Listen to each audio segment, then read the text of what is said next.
All right, let's dive into this ealdsmith thing, huh? It's got everyone buzzing. We've got rule books, articles, even a whole spoored speech. Someone's serious. So what's the deal? What makes this one different? It's different, that's for sure. It really shakes up how you engage with the game world, how players interact. This isn't about min-maxing or anything like that. Ealdsmith is all about telling a story together where your choices really matter. Okay, now you've got me hooked, but got to start at the beginning, right? The rule book says ealdsmith means eald. Smith, a craftsman. Myth, story. Kind of deep for, well, goblins and whatnot. I think it speaks to the heart of the game. You're crafting a story, a myth together with the steward as, well, a guide. Crafting, huh? Yeah. Speaking of, what about these design philosophies? Player choice is king, classless system, organic growth. What is this, a philosophy lecture or an RPG? Well, it's definitely not your average RPG. It's all about you, the player, and what you want to do. No two heroes are the same. And that's kind of the beauty of it, you see. Instead of picking a class and, well, being stuck with it, your character grows organically. So no more wizards with the pointy hats. How do you even build a character then if there are no, classes? Now, that's where it gets interesting. It's all about your equipment, your skills, your experiences. Think of it like a blank slate, right? Want to be a master swordsman? Focus on combat skills, more of a sneaky type. Then stealth and deception are your friends. You're rewarded for playing to your strengths, not some arbitrary class you chose at the beginning. So the backstory isn't just, backstory. It's important. Exactly. And that plays into the whole organic growth thing. No more rigid skill trees, you see. You actually level up in real time. Ealdsmith uses these things called progress wheels. They track your development every step of the way. Okay, I can see the appeal, I have to admit. Every choice matters. Not just grind for experience points.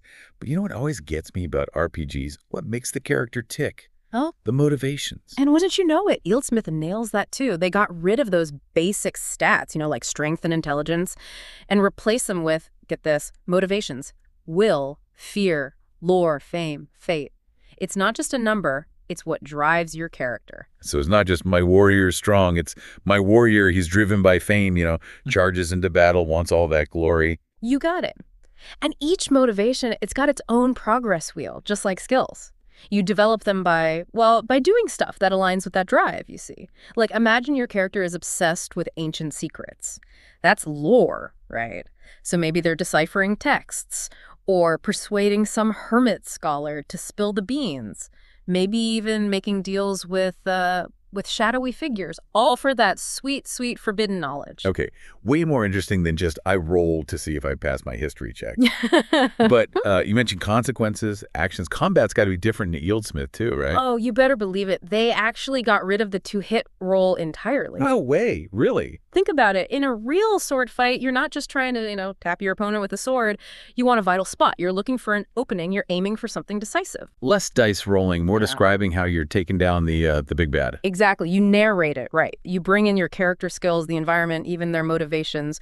Then you roll for damage, depending on, your weapon or your fighting style or whatever. A cool move shouldn't just sound cool. It should land with impact.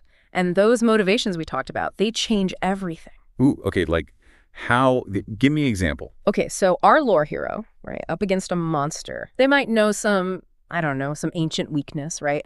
Deliver this crazy percent strike, bam, cripples the creature.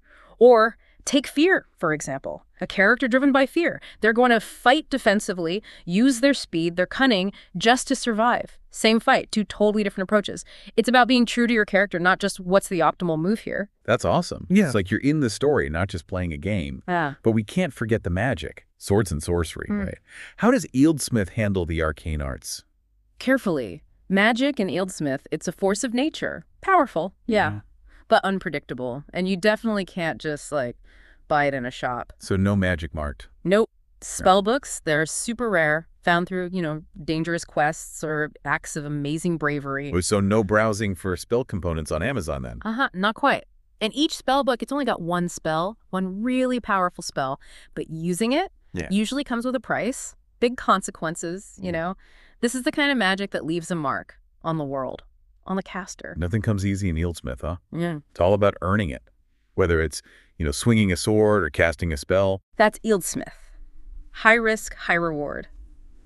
But it's not all about the players, right? There's someone else at the table. the steward. The steward. Okay, so not a dungeon master, more like, I don't know, a narrative guide, helping players through Ealdsmith. A guide, yeah. But one that's not afraid to let the players forge their own path, you know? The steward isn't some kind of puppet master with a pre-written story. They're there to collaborate, set the scene, let players tell their own stories. Less about control, more about working together then. That makes sense with everything else we've talked about. Exactly. It's like a partnership, really. The steward sets up challenges, interprets the rules, you know, brings the world to life. But they also know when to step back and let the players drive. Say yes to the unexpected. That's the key. Speaking of unexpected, we mentioned that steward speech earlier. What's that all about?